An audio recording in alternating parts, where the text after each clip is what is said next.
অনির্দিষ্ট কোনো ব্যক্তি বা বস্তুকে বোঝায় তাকে ইনডিফিনিট আর্টিকেল বলে।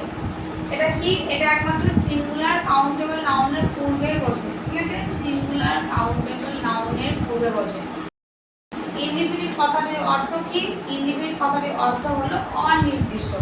এটা এই ক্ষেত্রে কি কি ব্যবহার হয়? এই ক্ষেত্রে এ আর অ্যান্ড ব্যবহৃত হয়, ঠিক আছে? এক্সাম্পল যেমন হবে ধর এ বুক,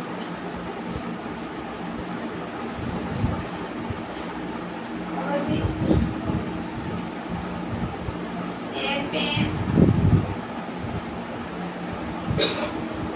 এ টাইগার, ঠিক আছে? এ বুক, এ পেন, এ টাইগার। যদি বলতে চান দা বলতো, দা বললে পরে কি হবে? দা কখন বলছে? যখন তার অনেকগুলো আছে, অনেক কিছু আছে, তার মধ্যে নির্দিষ্ট একজন বোঝালে সেটা দা বসে। আর এখানে এ বুক আছে মানে কি? পৃথিবীতে যত বই আছে তার মধ্যে যে কোনো একটা বইকে বোঝাতে এ বুক হবে। বোঝা গেল? পৃথিবীতে যত বই আছে তার মধ্যে যে কোনো একটি বই বোঝাতে এ বসবে। আর নির্দিষ্ট কোনো বই বোঝালে সেটা দা বসবে। এ পেন মানে অনেক পেন আছে তার মধ্যে যে কোনো একটা পেন বোঝাতে এ পেন বোঝাবে। আর হচ্ছে টাইগার মানে অনেক বাঘ আছে তার মধ্যে যে কোনো একটা বোঝাতে এ বসে। দা বই মানে তোদের মধ্যে যে কোনো একদম নির্দিষ্ট একজনকে বোঝাচ্ছে দা।